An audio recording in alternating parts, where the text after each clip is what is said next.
திருப்பதி ஏழுமலையான் தரிசனம். தினமும் 1000 சீனியர் சிட்டிசன்களுக்கு டிக்கெட்டே இல்லாமல் தரிசனமா?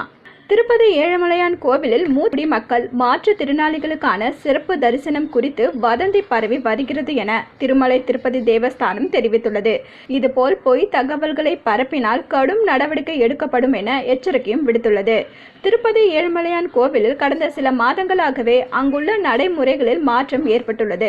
300 ரூபாய் விரைவு தரிசனம் என்பது எப்போது வேண்டுமானாலும் டிக்கெட் இருந்தால் அதை நாம் பெற்றுக்கொண்டு ஏழுமலையானை தரிசிக்கலாம். ஆனால் தற்போது 3 மாதங்களுக்கு முன்பே டிக்கெட்டுகளை பதிவு செய்ய வேண்டும். அதுபோல மூத்த குடிமக்கள், கை குழந்தைகளை வைத்திருப்பவர்கள், தீராத நோய் உள்ளவர்கள், மாற்றுத்திறனாளிகள் கோவிலின் நுழைவாயிலின் முன்பு அமர்ந்திருப்பார்கள்.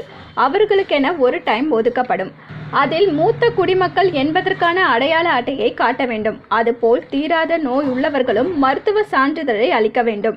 மாற்றுத்திறனாளிகள் என்றால் பார்த்தவுடன் தெரிந்தவர்களுக்கு சான்றிதழை கேட்க மாட்டார்கள். ஆனாலும் அவசியம் கொண்டு வர வேண்டும். இவர்களுக்கென ஒரு டைம் ஒதுக்கி ஏழுமலையானை எளிதாக தரிசனம் செய்ய வாய்ப்பு கொடுக்கப்பட்டு வந்தது. இந்த நடைமுறையும் தற்போது மாறிவிட்டது. இவர்களுக்கு மாதந்தோறும் 23ஆம் தேதி டிக்கெட்டுகள் 3 மாதங்களுக்கு முன்பே திருப்பதி தேவஸ்தானம் வெளியிடுகிறது. டிக்கெட் வைத்திருப்பவர்களுக்கு 50 ரூபாய் மதிப்புள்ள லட்டு இலவசமாக சுவாமி தரிசனத்திற்கு பிறகு வழங்கப்படும். ஆன்லைனில் பதிவு செய்து டிக்கெட் பெற்ற பக்தர்களுக்கு திருமலையில் உள்ள திருமலை நம்பி கோவிலுக்கு அருகே சிறப்பு வரிசையில் ஒவ்வொரு நாளும் பிற்பகல் 3 மணிக்கு அனுமதிக்கப்படுகிறது. ஆனால் டிக்கெட் இன்றி நேரடியாக வந்தால் இந்த வரிசையில் தினமும் 1000 சீனியர் சிட்டிசன்களுக்கு அனுமதி வழங்கப்படும் என்ற சமூக வலைதளங்களில் பரப்பப்படும் பொய்யான தகவல்களை நம்ப வேண்டாம். பக்தர்களுக்கு சரியான தகவல்களுக்கு தேவஸ்தானத்தின் அதிகாரப்பூர்வ இணையதளமான www.tirumala.org மற்றும் ttdevasthanams.ap.in ஆகிய இணையதளங்களில் உண்மையை பார்த்து அறிந்து கொள்ள வேண்டும் என தேவஸ்தானம் தெரிவித்துள்ளது. திருப்பதி ஏழுமலையான் கோவிலில் இந்த மாதம் 2 முறை கருட சேவை நடைபெறுகிறது.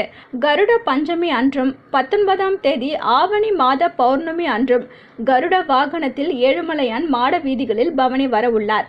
திருமண தம்பதியினர் கருட பஞ்சமி பூஜை செய்தால் திருமண வாழ்க்கை நன்றாக இருக்கும். கருடனை போல் வலிமையான குழந்தை பிறக்கும் என்பது ஐதீகம். என்ன வியூவர்ஸ், இது போல பல இன்ட்ரெஸ்டிங்கான நியூஸை தெரிஞ்சுக்கணுமா? அலோ சிட்டி டிவியை லைக் பண்ணுங்க, ஷேர் பண்ணுங்க, மறக்காம சப்ஸ்கிரைப் பண்ணுங்க.